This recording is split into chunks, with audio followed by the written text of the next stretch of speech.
We are all set now. I hope you're seeing my screen. As I was telling you, we have Anina and Kelly with us.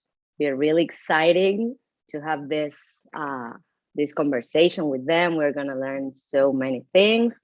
But before we start, I wanna go through some housekeeping guidelines.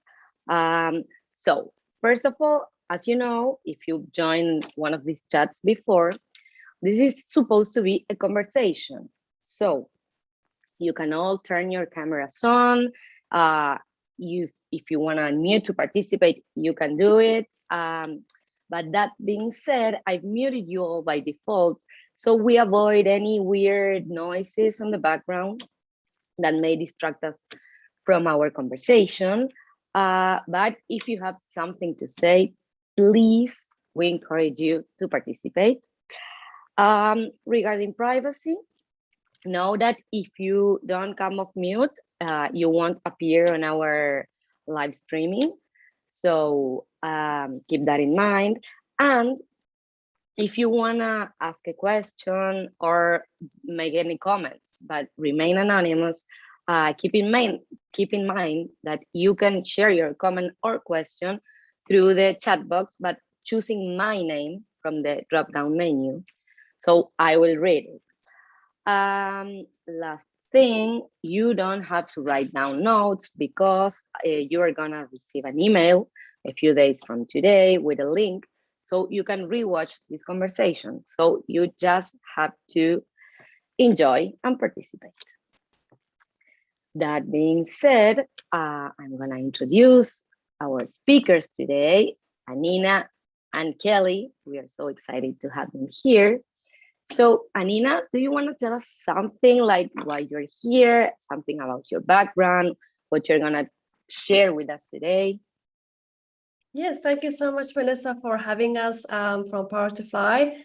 I'm really happy and excited to be here today. Really a bunch of good questions coming our way. Excited to help some potential digital nomads travel and work around the globe. So yes, I'm Anina. I'm originally from South Africa, and I've been a nomad for almost the past 2 years. I've traveled and lived and worked in Georgia, Tbilisi, Istanbul, Turkey, San Jose, Costa Rica, Buenos Aires in Argentina, Lima, Peru, and currently I'm in Chile, actually at the coast of Chile, recently from Santiago. So I'm the remote design coach at Allora Collective. So I'll help designers get jobs, work remotely, help them with portfolios, reviews, building really a plan and strategy to get them on the road of their new role, transitioning either from a different industry, launching their first UX as a designer, as a junior designer. So everything around design and remote working, because I've been a nomad for the past 2 years, traveled a few countries, and that's what we do at Allora Collective. So I'm happy to be here. I'm an open book, I always say that. So if you have any questions about the way I work, the way I live, I'm more than happy to answer all of those questions. So Melissa, that's me. Thank you for sharing that with us. I'm gonna tell you that I'm also in Buenos Aires now. We didn't meet with Anina only for a few days, but I'm from Argentina and I'm in Buenos Aires now, for those of you that want to know. And now moving on, we have Kelly with us. Kelly, would you like to tell us something more about you? I would. Thanks, Melissa. And thanks, Anina, for joining once again. We've done plenty of these events with Power to Fly. Today is our highest number of RSVPs ever. We have over 1,000 people that signed up to either join us live or get the recording. We're really excited to help people make changes. We understand for a long time, we only had singular options of this is how we work and where we work. And now we all want to think about how we live and make those changes. So I'm excited to be here today. I'm originally from New York. You'll probably hear that in my voice. Can't help it. It's never going to leave me. I started my career in creative services, doing events and print production with clients like Bad Boy Entertainment, Rockefeller Records, Aeropostale, makeup brands. And then I moved to Los Angeles, where I built the first How to Get a Job program for General Assembly, getting web developers and UX designers jobs. And then from Los Angeles, I was moved to Seattle. a company moved me to Seattle. I should say I moved myself to California, which was interesting. We can talk about that later. I had my first company relocation in the US to Seattle with Booking.com, where I built technology recruitment for them. And then they moved me to Amsterdam, another company relocation where I got to live in Europe and recruit across EMEA, LATAM, and the Americas. It's been a really interesting journey, and I came back to California trying to figure out how I can keep helping people with the best quality and not be under the constraints that companies put on us in recruitment and talent acquisition. And that's where Allora Collective came from. I was working with clients as a career coach, and I felt like a team of coaches would be better because then we overlap in our skills. So we're a team of career coaches that overlap across tech recruiting, non-tech recruiting, understanding multiple roles, along with having experts like Anina, who work specifically with designers to do those cases. And then we help people move all over the world with our experience. Our other coach, Rachel, has lived in Paris, Thailand, Hong Kong, and London as well. So we cover all those areas, and we're super excited to meet everybody today. We do have a quick shout out before we move on. One of our clients, Alva, who has spent months as a brand new UX designer transitioning her career from being a business owner, just landed her first role, and it's remote, and she can do it when she moves from Finland and goes to Tenerife, and we are so proud of her. She redid her portfolio with Anina, she interview prepped, she went for referrals, she did all the networking things, and she stuck with it, and we're so proud of her, and I just wanted to let her know, and I know Anina does too. Thank you so much.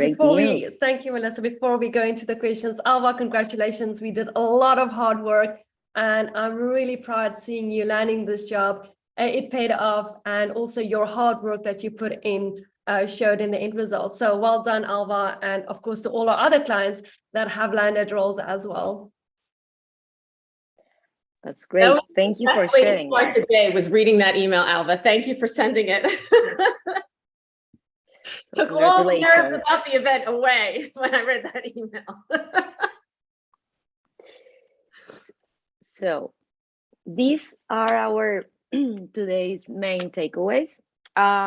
We've gathered all of the questions you sent us before the event, and we've arranged them in what we think is a nice flow. So we will begin with them.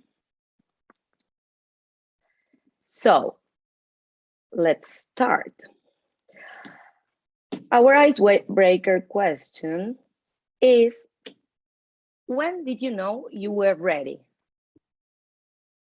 I love that question, to be honest. I think it's a fantastic question.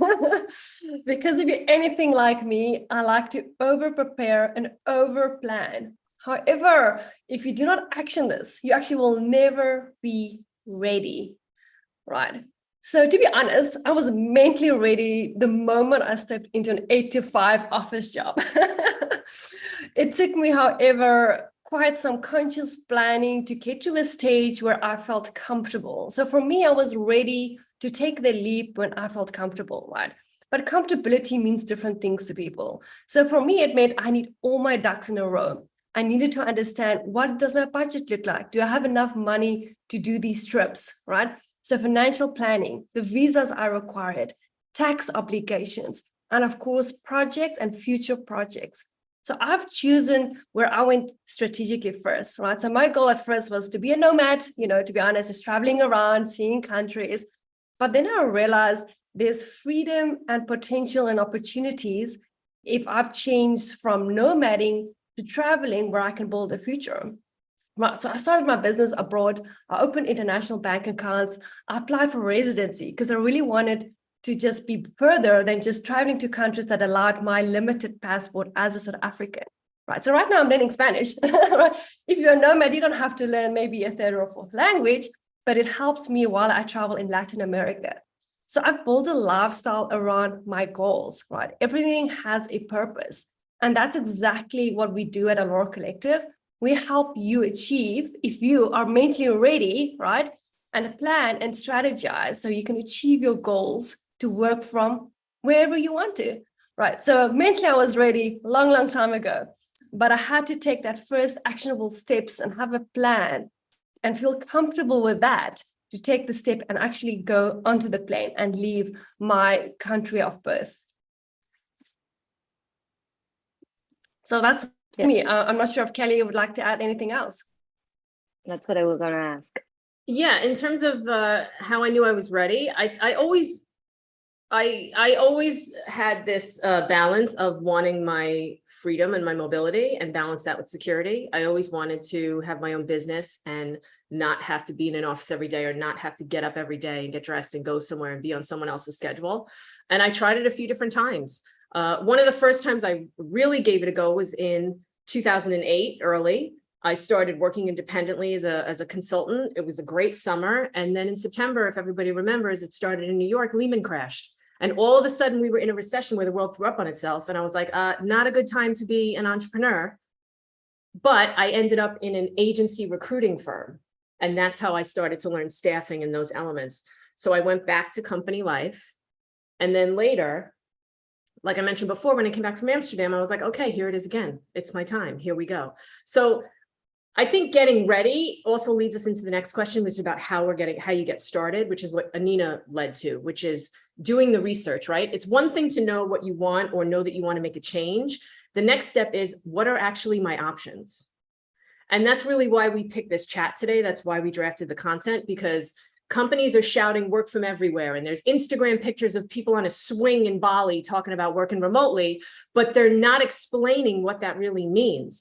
Where you can get a work visa. What does it mean if you go on a tourist visa, if you're an American in the Schengen? What happens if you get caught? Is it worth the risk? So it's a kind of a two-step thing. I think knowing that you're ready just means knowing you want something else. And feeling stuck was the worst feeling I ever had. I remember being in New York and saying to my friend, I feel like I'm sucking oxygen in this cubicle and I don't know why I'm here. It's not enough. And that's when I quit my job, packed what I could fit in my little Honda Civic and drove to California. So sometimes you feel that you're ready, and then you have to take the next step to figure out what you can do. And then you try something, and it's not always going to be perfect, but you have to figure out your options and you get through it that way. That's wonderful. Anina, do you want to build on how do we get started? Kelly introduced us to that question, but if you want to Yeah, I'd like to add that. I think sometimes it's also okay. I kind of did like a trial and error when I started out. I did it in my country of citizen. So I started working remotely in my own country. So if I fail, I feel comfortable and safe with the support system around me. It didn't, well, in case fail is like, kind of subjective, but you just feel more comfortable, right? You feel like you're taking less of a risk. So if you do it in your home country, you feel a little bit supported. So I do actually have a list of how you can get started, because that's just I said I'm over preparing, right? So I have a list of things that you need to understand before you take the step, because all of us comes from different countries and are heading towards different countries. And these things has complications.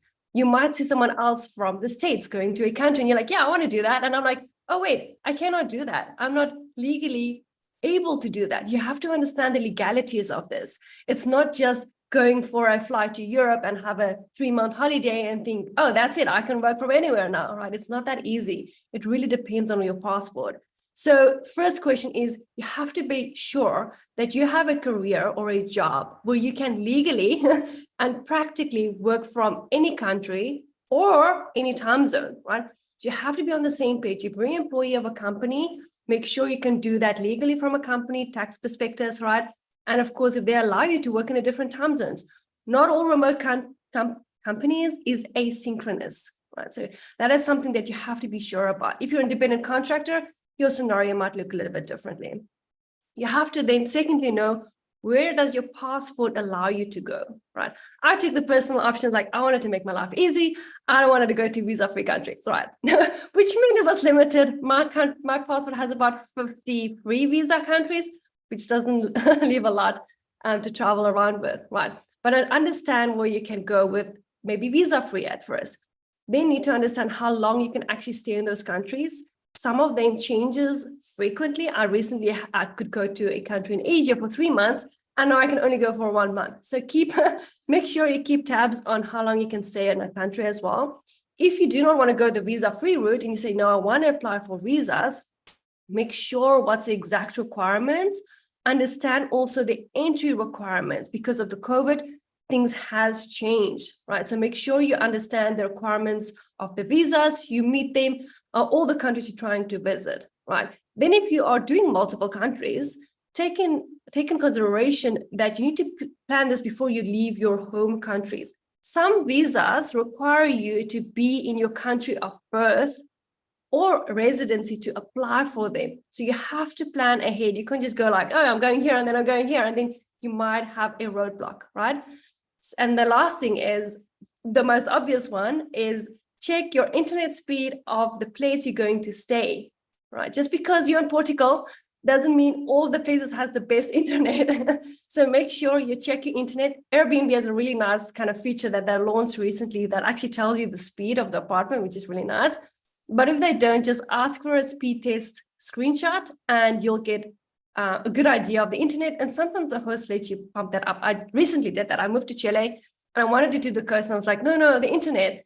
And I got like a 400 meg line, right? Who would have thought? So make sure you have a space to work, you have good internet. All of these things are like the primary things for you that you need to know before you head to the airport, right? That seems obvious, but you have to understand these things before you go ahead. So I think this is kind of like a little steps. I hope you guys have been writing these down. But yeah, I'd say that was very important for me. My plan and being comfortable was knowing these things. You don't want to end up at the airport and be denied entry because you didn't do your homework before. That's great. And in case you didn't write this down, don't worry, you'll receive an email where you'll be able to rewatch this conversation. So we received a question that is, I have been searching for UX research roles for around 3 years. For the past 10 years, I was a family caregiver. My father recently passed away, so now I have the freedom to be in person or relocation. What is the best strategy to spreading my wings? Well, firstly, is book a free session with Allora Collective. All right, so that we can really help you build your plan, because what we will do is definitely look at your transferable skills. And that's a number one if you change your industries.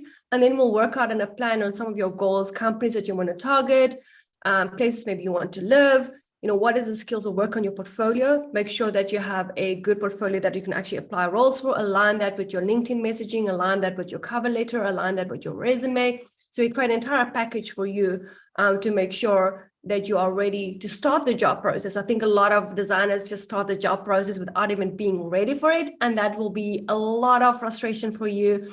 You will definitely feel demotivated as well. So make sure you have a clear goal of where you want to be, maybe your goal is to get your first user UX research job.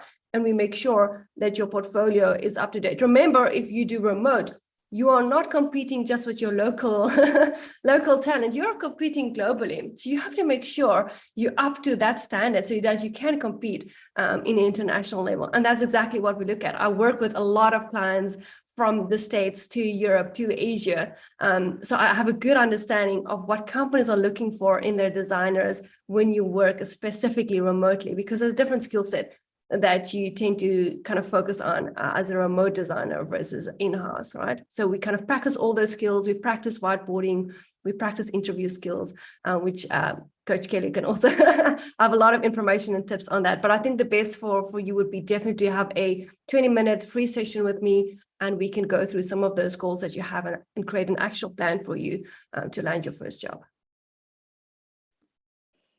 Thank you. So another question people sent before the event. How can recent college graduates get started as digital nomads? What advice do you have for recent graduates? I'll take that one, as I work as a mentor for example, for Career Foundry in Germany and a few other places as well. I've really hands-on experience in this one, and it's close to me because I love helping young designers getting into UX. But I can also see the market shift and the frustration it is as right now being in the saturated market. However, I'm not sure if this person is a designer or which role they're looking for. So, you know, if I can get more specifics on this person's details, I'll be able to give a bit more guidance there. But however, from a general perspective, you have to focus on your soft skills and your transferable skills, right? into whichever career you want to move on to make sure you understand what value will add in that role. Then secondly is getting some experience. We all know the chicken and the egg for, for this one. When you're a junior graduate, do some interning, do some volunteering. There's always possibilities to get some experience. We don't end up after school with like no experience. We did something with our, our let's say 12 years of studying in school as well. So I would say experience is definitely something, even if it's just by an intern or volunteering.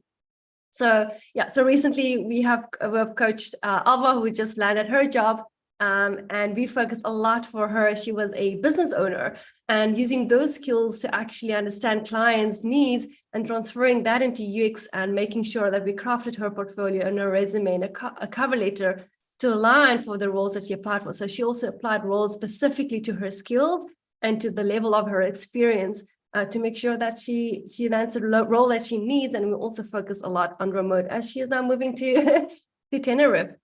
So yeah, I'm not sure about the college graduate in terms of, what they studied, but I would say that would be from a generic perspective. Great. I see we have a conversation going on, so this is great. Everyone is participating in the chat, and we're getting great comments and questions. The next one is, which are the go-to places to find remote opportunities in the US? I don't know if you want to answer to that one, Kelly. Sure. Oh, sorry, you were writing. Do you want me to repeat it? I'm way deep in the chat. I'm like 4 or 5 conversations. It's okay. Chat. One thing I wanted to just ping back to as we went, because I didn't want to interrupt. In terms of how to get started, when Anina ran you all through that list, I'm going to drop the links in the chat again as well. Please sign up for our email list, because we've now been able to move in the last year back towards relocation. We have new downloads and templates coming for you all. So I'm literally building you all a fill in the blank chart so that you can look at multiple visas from countries, and then you'll know which categories you need to fill in. Income requirements, documents needed, timing, ... right? So sign up for our email list so you know about those firsthand. And just so you know, going back to how Allora Collective started, I started building it early 2020, and the month that we were going to launch was the same month that we went into lockdown. And originally it was career change and strategic relocation. As soon as lockdown hit, it was maybe within a week of the website launch, we had to pull relocation and pivot to remote work. And in the last year, we've been able to add relocation and digital nomad, because now we're able to do so. So now we have other downloads and content coming for you to help you guys organize this. Because as much as people say, can't you just Google it? Isn't it easy? It's not. You're researching into an abyss. You don't really know what you're reading, and it's just a lot of information. So we're going to help you narrow that down. Now back to the question. So it was US specific. Love it. And when I read this question, my perception of it was that it was about job boards. So whoever submitted this question, if you're on, please ping in the chat if that's not what you were looking for. But job boards in the US that we would recommend. Obviously, LinkedIn is a good job board. It's not the only job board. It's the best place for networking and mapping who can help you and seeing who works at companies. But remember that companies have to pay to post on LinkedIn. So not all jobs will be there. However, LinkedIn does have a filter for remote and hybrid jobs. So that's one, LinkedIn. Indeed also has a filter for remote jobs. These are broad job boards. You can include builtin.com. They also have a remote toggle. You can include Power to Fly, by the way. They also have a remote toggle. The other jobs that I would suggest that are more curated, which are the ones we suggest when you're looking for target companies, would be girls in tech, women who code, exclusively remote. Look at We Work Remotely, flex jobs, although those won't be like tech jobs or hierarchical jobs. Those will be more like high volume roles. We Work Remotely would be better for the more tech focused jobs. You can also look at remote.co, remote OK. There's also remote.io. And if you're looking internationally, there's also another one that I'm quite fond of, which is called remotive.io. It sounds like a lot. Here's the rhythm. If you're looking for remote only in the US, when you see the job description, you have to see what states they list where they can actually payroll you. There are state regulations, and not every company can pay someone that lives in every single state in the US. When you think of the US, for anyone who lives outside of it, think of the US as like the European Union. Although personally, I think European countries get along better than the states in the US, but don't get me started. So we have the United States rules, and then we have the state rules. There are companies that can't pay people that live in Hawaii. We had a client that had an issue with that. So just pay attention to those job descriptions and don't be afraid to challenge a company. If it's remote or it's hybrid, have a list of questions and ask them, how are they investing in supporting their remote employees? What does the communication look like for them? What overlapping crossover hours do they expect? And how do they set the tone to keep everybody connected? I think that'll answer it. I think we're doing pretty good on time, but I'd love to dig into more questions. So I'll pause there. And if there are more questions or anything, remember, you can book a free intro session and ask us questions. You can pick one coach. I'll drop the links in the chat, and you can also drop questions in the chat. I'm going to try to keep up as much as possible. Okay, so we have another question that is it possible to find a remote job with minimal knowledge of English? This was sent by someone that lives lives now in Latin America. Okay. Oh, before I answer that question, I see there's a thread going on in terms of e-residency and the one from Estonia. And I just want to make it clear what that means is not that you will you'll get an actual card. It doesn't allow you to travel in Europe. It doesn't change where you can travel with that card. It has nothing to do with your travel requirements or anything like that. It's just basically for you to have a place like you can create your company and you pay taxes towards Estonia. Right, so please read up. They have a really good YouTube channel on that, but it's nothing to do with travel. It doesn't allow any benefits. And when it comes to traveling around the globe, it doesn't change if you apply for a work in Europe either, right? Just be clear on understanding what that means. I think it's a bit confusing because it's called residency, but it's taking nothing to do with actually having an actual permanent or temporary residency in a country. So just make sure you understand. One more thing about the Estonia e-residency, you all should go on their website. I'm on it. I looked into it for Allora Collective because right now Allora Collective is a US-based company, but I was trying to decide maybe I want to anchor the company and base it in Europe, and Estonia could be an option for that. I know people that have used it personally and people that have used it for their business. Go on their website, take a look.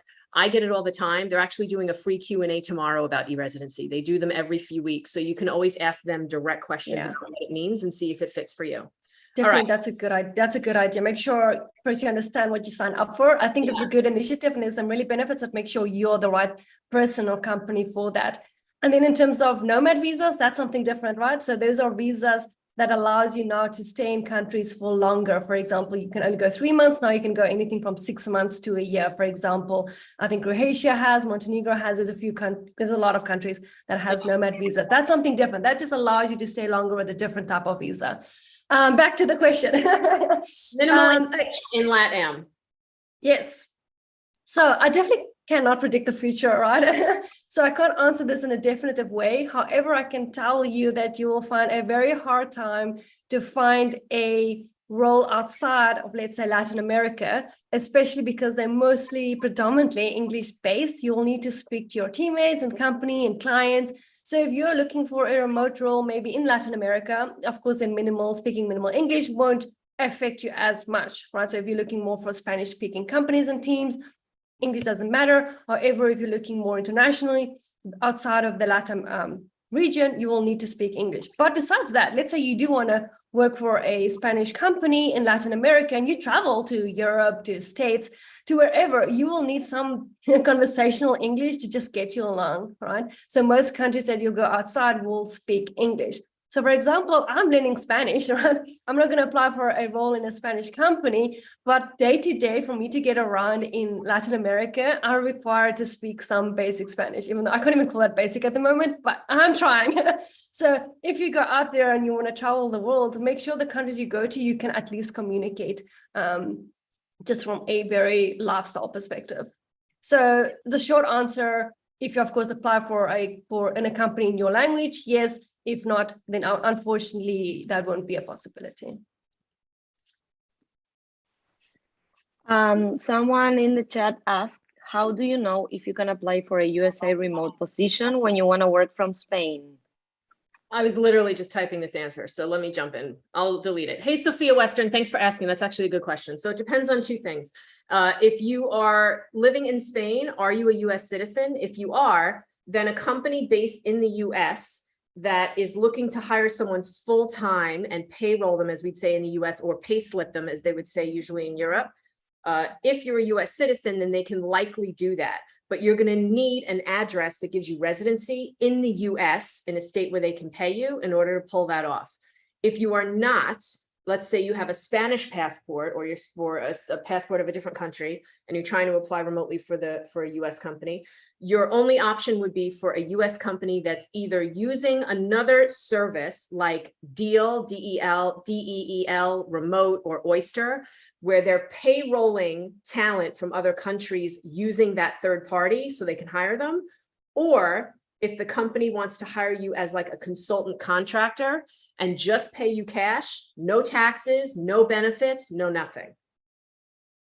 So the long story short is, back to our original thing of how you get started, you have to know what your passport qualifies you for. And it should say in most of these job descriptions who they can pay and who they can't. Right? It should list the states, especially for US companies. If it does not, use your LinkedIn profile, send a recruiter or someone in HR a message and say, this is my passport, this is where I live, can I apply for a remote job with your company? And ask them. Now, it's a good way to add someone to your network, and that's the best way to find out, is to ask the source, right? The other thing, if you're a US citizen, which we've worked with clients that did that, who wanted to go travel for a few months or work from another time zone while working for a US company, is you have to make sure that the company is okay with you either working different hours, or you're okay syncing at the same time zone. So for example, if you're in Spain and you are, let's say, and the company's based in New York, you're a 6-hour time difference.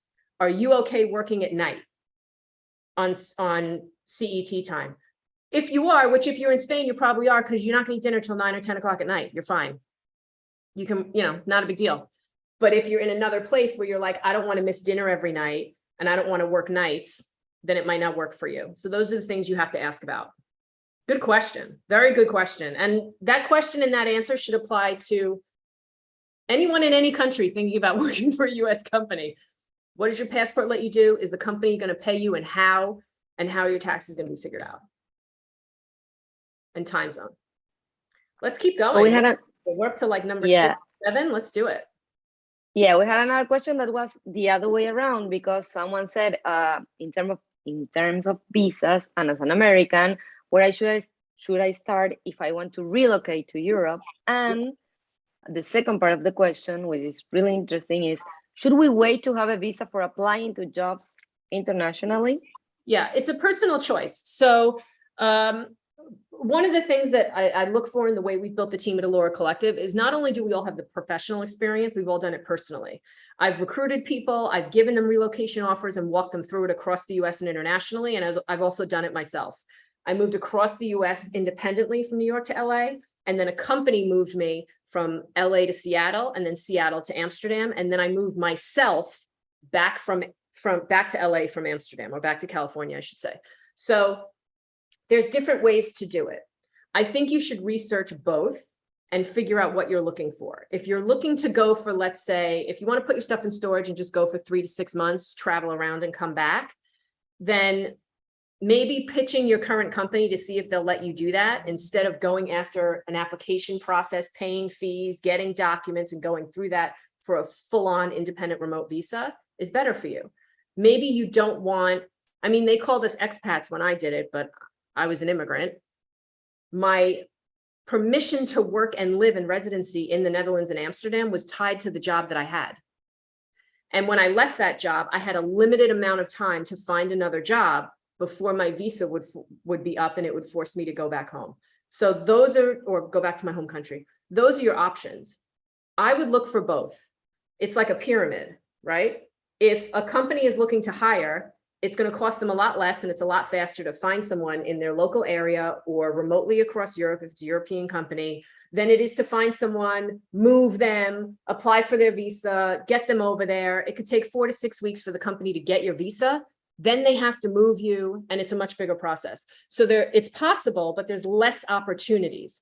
You have to be in it for a marathon and the long game. At the same time, if you want to go after those roles, you should be researching what the independent visas are. You can use one of our templates when we send them out, sign up for the email list. There's a big pop-up right when you get to the website, and we'll send you the template. Figure out what the minimum income is in order to qualify if you want to go live in Portugal for a year, or if you want to go live in Croatia, or Greece has a visa as well. Find out what documents are necessary. Do you need a background check? I know, right? Background check? American thing. And there's a whole other list of things to do. So I would say start with both. If you want to do a free consultation, and then you can say what you're targeting, what you're looking at. Maybe it's Europe, maybe it's LATAM. Maybe you don't really care. Maybe you're like, I want to be in sunny weather by the sea. Where can I go for that? You know, it's really a matter of what you want, but I would look at both. The biggest difference is if you do it on your own, you're going to have a bit more control. It's going to be a little scarier, right? Less support because you're doing it on your own, but you're going to have a little bit more control. If you're doing it and waiting for a company, it's probably going to take a little bit longer, and you're going to be under the arm of that job. Does that make sense? Under the arm. You know what I mean? I used an isms. Sorry. So, I'm going to do some chat questions. Let's keep going on the list. That was a good one. Okay. So which country is the hardest to get a work visa? What usually makes a candidate not applicable for a visa? Anina touched on this before, so I'm going to let her just kind of reiterate really quickly that snapshot. What makes it hard to get a work visa is the passport that you hold. And I'll give you an example. I love Italy. I've done solo trips and road trips. I'm taking Italian. It's my favorite country. And guess what? The only visa that I could apply for is the freelance one. And they only give out like this many a year. So I'm holding out till there's a remote one. But if like I was Canadian, I could apply for their working holiday visa and go for a year. But I have a US passport, so I can't. It depends on the passport you hold. Anina had a lot of restrictions with her South African passport. She needs a visa to go to Europe. That's how she ended up in Georgia, and then Lima, and then Buenos Aires, and now Chile. So it depends on where you can go. Totally agree with that. Anina? Yeah, I think it's a struggle of mine. So I feel this, right? The passport is you're either open the world for you or makes it harder for you. But that doesn't mean you cannot do that. Like I just said earlier, I can only do 50 visa-free countries. Do you know how limiting that is? But I've created a plan to say, okay, I started off with Georgia, Tbilisi, because and I think most countries, 99 countries that can stay there for up to 1 year on their remotely working visa program that they have. So I started out there, and then I kind of collected all the countries I can visit without a visa. But then I kind of created a strategy to get residencies or apply for residencies, because that enabled me to apply for visas without going back to South Africa. And that entire kind of building block pyramid, building it up to where I have more freedom, right? Hopefully in the future, I have a different citizenship and I can visit more countries and have less restrictions. But you have to see, what's your passport? What other passports maybe can you get? And that will ease that up. But the digital nomad visas helps a lot, because that also bridges, 3 months, like for example, Europe. I need a Schengen visa to stay there. And there's a lot of rules how long I can stay there, and you can't work either. So it's not as open for me. So the nomad visas there kind of plays a big role. If you are from a country and holds a passport, that doesn't allow you a lot of trouble. Okay, so moving on to the next question. How can I break past the barriers in my country and attract clients in Europe or other continents? I love this question because this is something I've experienced firsthand. I've started off working, of course, from within South Africa, right? And I work in South Africa with international clients. So like I mentioned before, you now have to compete globally. So you have to make sure that you are putting in the hard work, you are showcasing your best work, right? It's no more playing, playing between the region, but there's designers from over the world. So that was very scary for me to start off with. But my first introduction really was I worked for an agency that had international clients. And that helped me get exposure and experience in working with international clients. So sometimes you don't have to go out there to find international clients. You can look right back at home and find agencies and companies that work internationally. You'll be surprised that does exist in your own country. From there on, you have the confidence, you have the portfolio that you have built, right, to then apply for international roles in different countries. So really look for those opportunities and then build a network. Once you have that international client base and you work with team members from across the world, you have a really good chance of getting another international role abroad.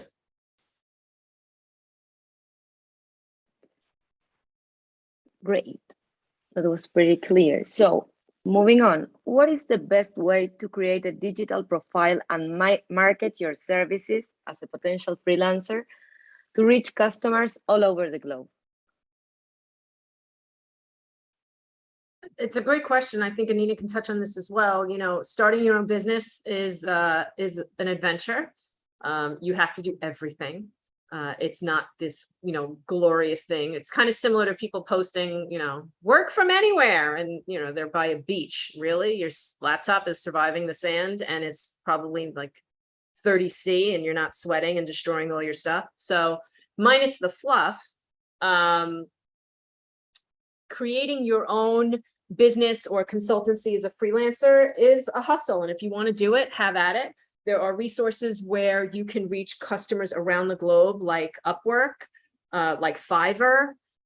You can use LinkedIn to push your business out, depending on your business. Let's say you're a photographer or an artist. Instagram may be good for you in terms of social media. People use TikTok, people use YouTube. You know, social media is a good element. It could also drive people to your site. I've hired people off Upwork since I started my company, 100% from all around the world. So I think you can use tools like that. That's what I would look towards. Do you have anything to add on that, Anina? Yeah, I think people need to realize that not like when you go into being a company, it means you're an entrepreneur, right? And I want to be to that point, not everyone is entrepreneurs, and that's not a bad thing, right? So if you go independent, I did that, right? It's like having your company. You have to do your own taxes. You have to figure your way through all the legalities. It is having your company, even though it's not brick and mortar like we had in the old days. Having an online presence like this is a company. So you have to be sure this is what you want to do for the right reasons. You want to enjoy being an entrepreneur. If you don't, maybe look at companies that employs remote workers, right? This is a different ballgame when you go out there on your own. Of course, I think it's very rewarding, speaking for myself, but if you are the entrepreneur and you want to go this route, make sure you have a really solid LinkedIn profile, you have your portfolio or your website. Be strategic about who you want to reach out to, right? There's nothing worse just reaching out, casting your net as wide as possible and getting like no one back, right? You have to be quite specific what you want. What are you offering to clients? What is that specific need they have? And you have the ability to add that value, right? So make sure if you do end up getting clients that they write recommendations on your LinkedIn. Yes, there's a section at the bottom for recommendations. It's very good to use it, right? And I really found that if you deliver great work, the people you work with are your best marketers. So sometimes you go out there at first doing some pro bono work, and they tend to be the ones that refer you to other companies, to other clients and other teams as well. It's a hard one, but you have to roll up your sleeves and do the hard work. Great. For the next question, you already gave us many tips on this, but if you wanna add something about it, how would you advise creating a remote job search strategy? And what is the realistic time frame to land a remote position? It's a good question. Listen, and the market's crazy now. The market's crazy every day. Even before I got into recruiting in 2008, when the whole world threw up on itself, the market was crazy.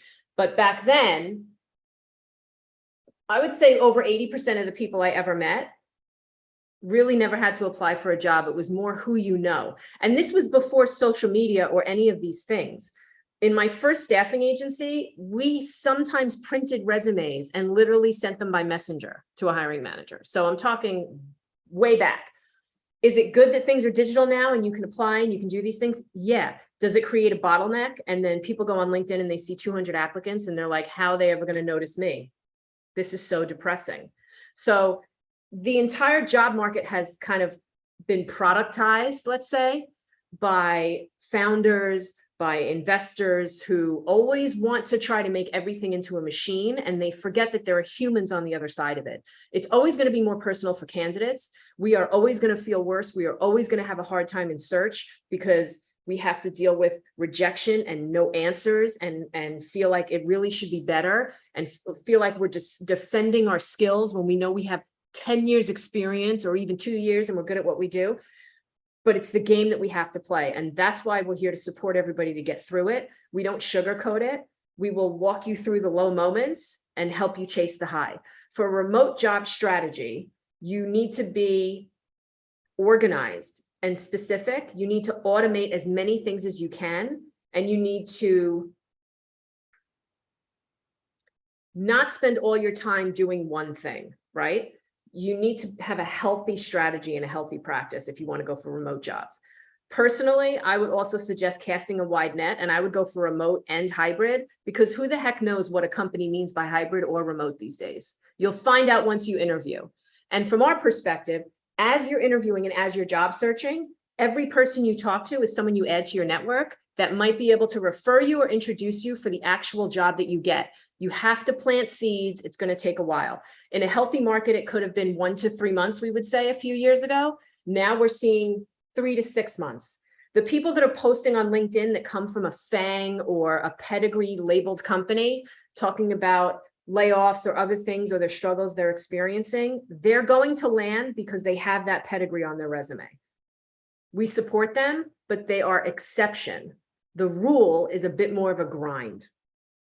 So for remote job strategy, you're going to mix up your calendar. You're going to set a job search on LinkedIn, and you're going to let it do the searching for you and then check it once or twice a week to see what's new. And you're going to remember that not all jobs are posted on LinkedIn because you have to pay to post.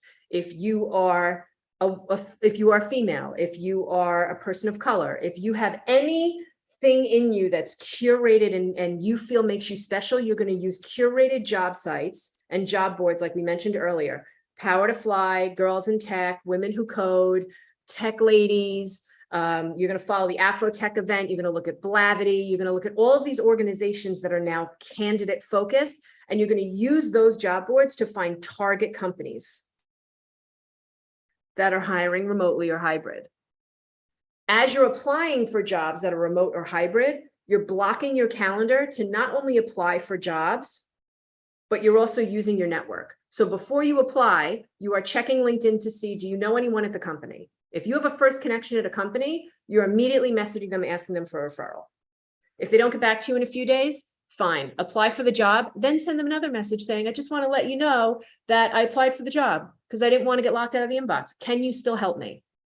We don't care if 20, 30 people don't answer your message. We care about the one person that does, that gets you the interview. Does that make sense?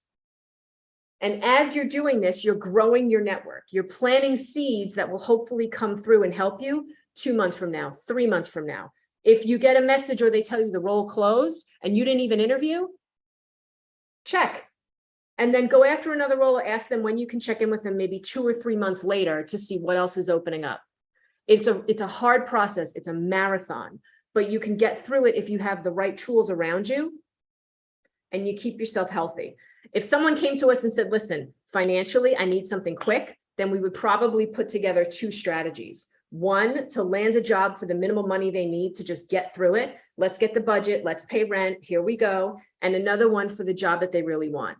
The days of, I can't leave a job, it might look bad on my resume or the company, we don't care. We want you to feel healthy. If you need to manage yourself out the way companies love to manage employees out, you can do that. So it depends on what you're looking for. These are the strategies that we build with clients. These are typically people that work with us for a month or the 3-month plan, where the first session we have is understanding what their struggles are, what's working for them, what they know about job search, building the strategy, and then we literally map out what we're going to do in every session after that. So our job is to keep you moving forward, whether it's a small step or a big step. Everything that we do is moving you forward, from interview prep to editing referral messages in Google Docs so that you feel comfortable sending it out, to asking people, to pushing you to ask people for help, because that's the way it's going to go. Sorry, that was a little bit long, but I like this question because it's just always presented to be so simplistic. And that's what always had me more on the candidate side. You know, I was the recruiter that would leave the office on my cell phone and call someone and be like, listen, I got you. Let's do a little extra prep. I'll talk to you later. Here's what I know about the hiring manager. But the process is broken and it's nobody's fault. The process was not designed for what we do. It was designed for 40 hours a week in a factory where you're literally measuring production. Like, can you do it or not? Can you type or not? And you also have to remember, interviewers don't really know what they're doing either, unless they've been trained well. So those are those parts. In terms of remote, you're going to do the things that we mentioned. You're going to block your calendars. You're going to focus and set searches, and you're going to work your network. That was great. Great. And thank you, Marta, because she sent a message with all the info you gave us. So the last question I have on my list is, which skills are key to thrive as a remote contributor? How can I present those skills in the interview process? That's fantastic, I think, question. And I think at the core of this is communication. It sounds very basic, but we should really focus on communication in all its forms, because we use it in written, we use it verbally, we use it visually, also in our body language when we're on video calls as well. But something else that I feel, being working remotely for a long time, is when you're so eager to get this remote role, and in these calls and in these interviews, sometimes we tend to speak a lot and we feel like we have to fill the gaps. But we need to go back to learning to listen as well, to understand what is the interview asking us, right? Are we actually answering the question correctly? Are we listening to what they're saying? But because we look into the screen, we look at ourselves, we're so worried about, am I looking good? Am I presenting myself well? Am I communicating clearly? But we're not focused on the other person on the other end and making sure we listen to what they say, so that we can answer, not for answering's sake, but answering with quality, to really show our skills and our knowledge to the interviewer. So I would say communication in all its forms is very important as a remote contributor to your team and to the interview process as well. I'm not sure if Kelly, you wanted to add anything else to that? That's what I was going to ask. Yeah, I couldn't agree more. It's really all about communication. I also was just looking, this is, we got through the top 11 questions that we had slated, so we can hit live chat after this before we do a little bit of a wrap up. But it's really all communication. A lot of remote work interviews will include a case study, whether you're a recruiter or a designer or anyone, where they want to see your written communications. Amazon does this too. So it's really about how you write. If you're an American, Americans typically have a habit in American English of using a lot of words that are not necessary, and it comes off as salesy. I experienced this working in Amsterdam, where my hiring team was like, yeah, they had perfect answers, kind of too good. It was like a sales pitch. We don't want to hire them. So when you're writing and you're working with international teams, you have to be clear and direct, right? You don't need the extra word. Pull it down. Use Grammarly. You can do the free plugin. You don't have to pay for premium, and it'll help your writing skills. Write, edit, edit. If you ever heard the old saying, measure twice, cut once, write it and then edit twice before you send something out. Communication really is everything. It's, are you being clear? Is it the question that's being asked? And I would also say in interviews, don't be afraid to ask questions and qualify the question you're being asked and say, okay, how would this, can you give me an example of how this would happen in the company or the job? Or can you give me an example, before I answer the question, can you give me an example of how this scenario you're asking me about would apply to this role? Is it in the company's product roadmap or something like that? But really, it really is all about communication, especially if you're working remotely and you want to go async.